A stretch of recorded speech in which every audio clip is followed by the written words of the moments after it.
Good evening. With real concerns of an imminent attack, Islamic State beheadings and instructions on how to make a bomb. The alleged ISIS recruiter appeared in Melbourne's Supreme Court today. 3 men have been found guilty of planning a Christmas terror attack using bombs and machetes in the heart of Melbourne. These are people who should be punished for what they have done, but instead they're being incentivized, they are being rewarded, and they're able to get away with things that nobody should be getting away with.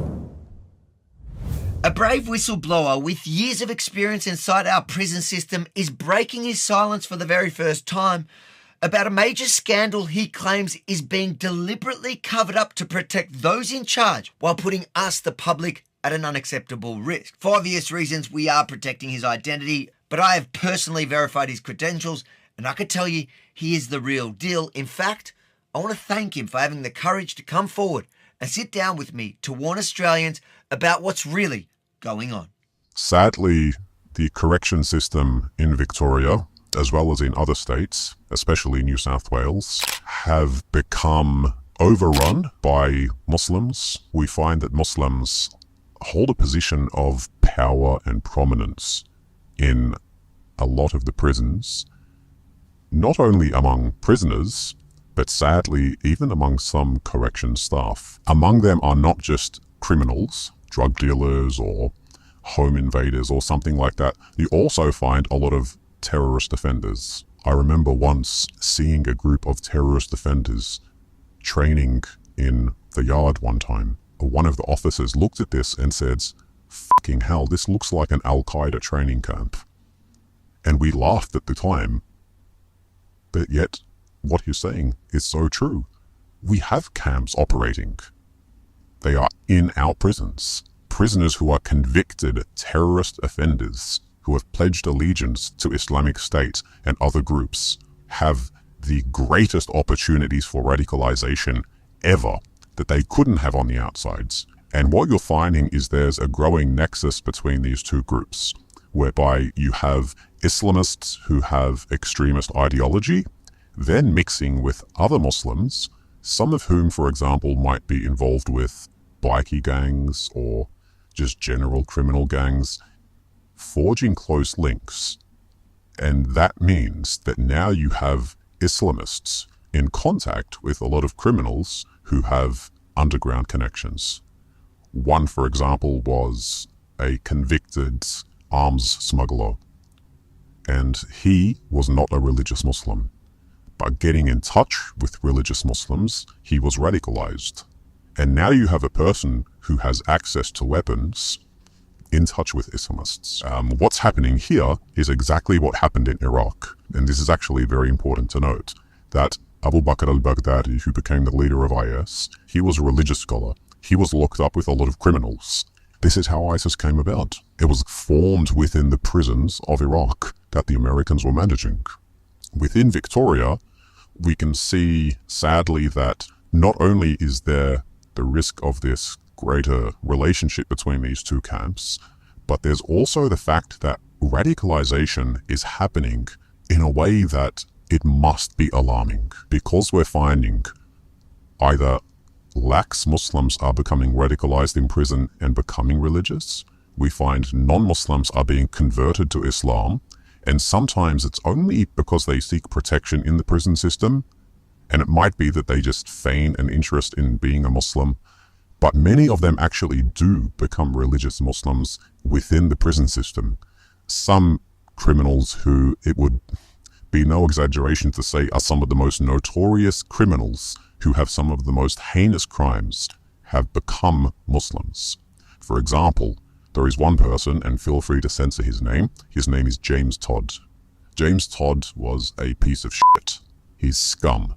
He was a person who raped and killed a girl named Eurydice Dixon. He is now a practicing Muslim. He was converted to Islam and radicalized by Abdul Nasser Ben Brito, who was in charge of the plots to blow up the MCG. So now you have James Todd, this convicted rapist and murderer, being radicalized by Ben Brito within the prison system.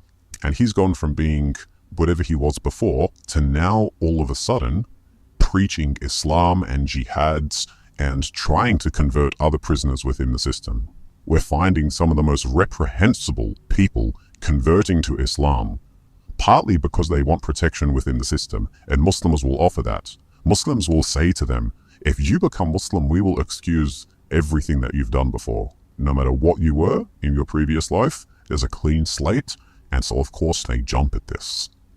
And so a lot of these people are being converted. And sadly, there was an instance of one quite vulnerable person who converted to Islam and then was planning to do a suicide bombing on the outsides. Thankfully, he was reported, and authorities then quickly spoke to him. However, the most concerning thing is that there are still ways and avenues for that radicalization, even for prisoners who are doing long-term, to still have contact with the outsides. For example, there is a person who was imprisoned. His name is Ali Khalif Shira. Ali was convicted of planning a terror attack in which he would acquire a gun and shoot members of the public. He was convicted. Whilst he was in prison, his family would come to visit him. His brother was named Hassan Sharif. Hassan was the one who carried out the Burke Street terror attack. Now, Hassan was not a very religious person. It's understood that he would smoke cannabis on the outsides. He was not especially religious. However, he became radicalized and then adopted the same jihadist methodology of his brother. Now, because he didn't have access to anyone who he considered to be more knowledgeable, because they were all in prison, he arranged to have questions passed on to those within the prison system during these family visits. What he wanted was authorization to carry out a terror attack, specifically to kill members of the Australian public. And so he was able to consult those within the Victorian prison system and to ask for a fatwa or an authorization to carry out an attack. This was then brought, as we understand, to people within the prison system who were consulted on the permissibility of such an attack. Of those consulted were Abdul Nasser bin Briko and other individuals. And from what we understand, authorization was given for such an attack by prisoners in Victoria.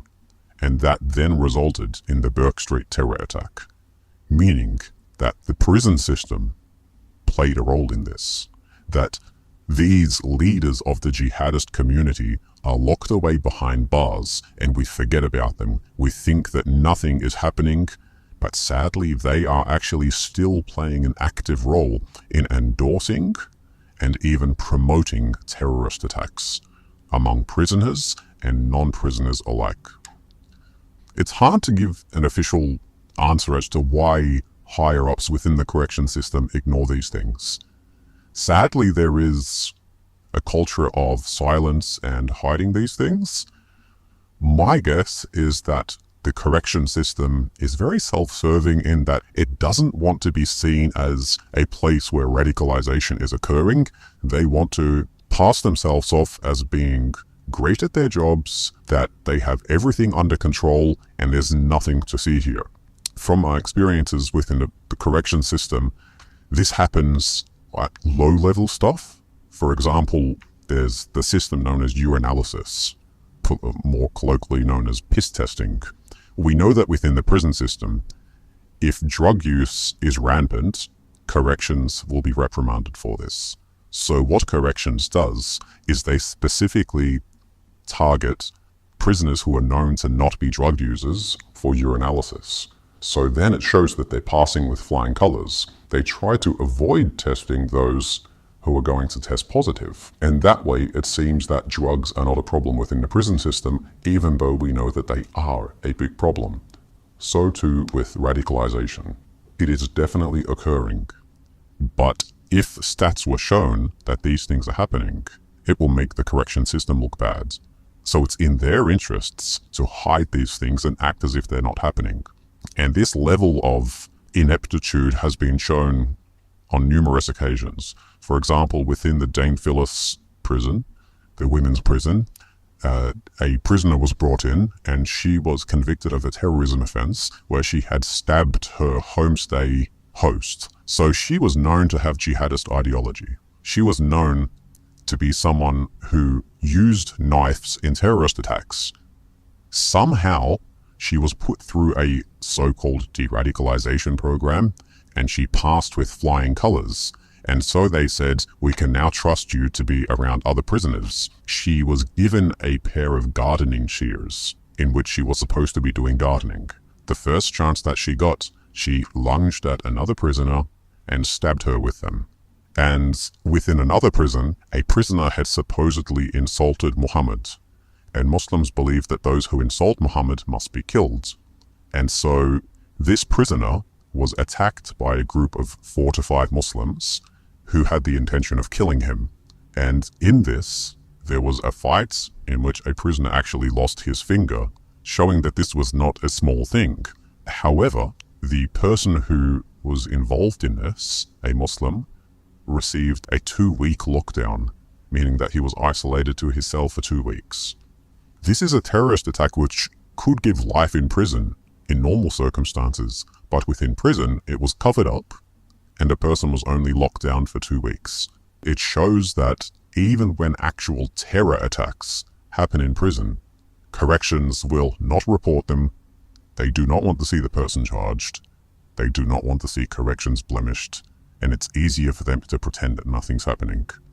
There is what's informally referred to as de-radicalization. This is a system whereby some imams come into the prison and talk to these prisoners to try to, if not de-radicalize them, to expose them to mainstream Islam, which I think has been an abject failure.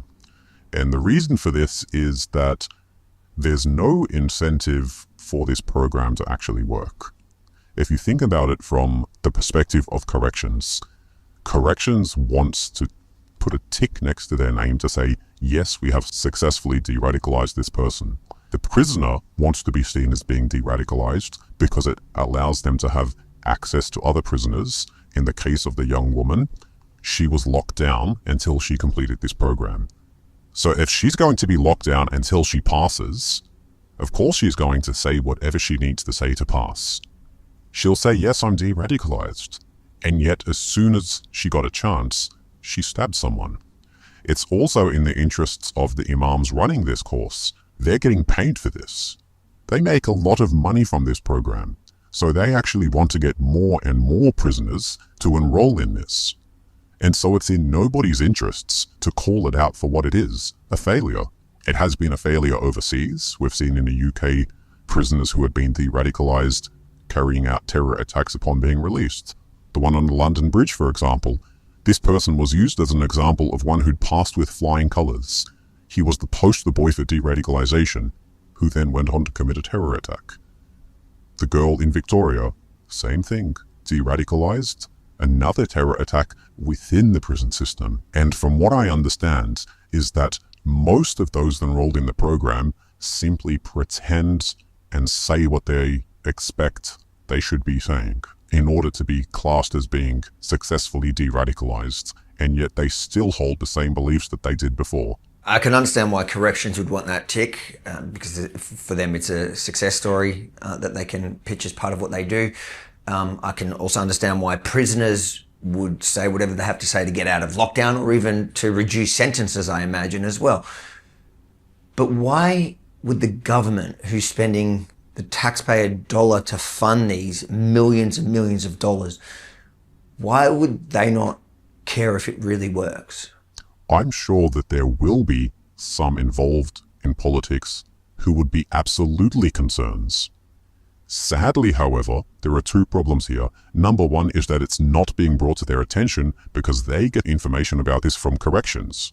Corrections tells them this program is a success, but it's not.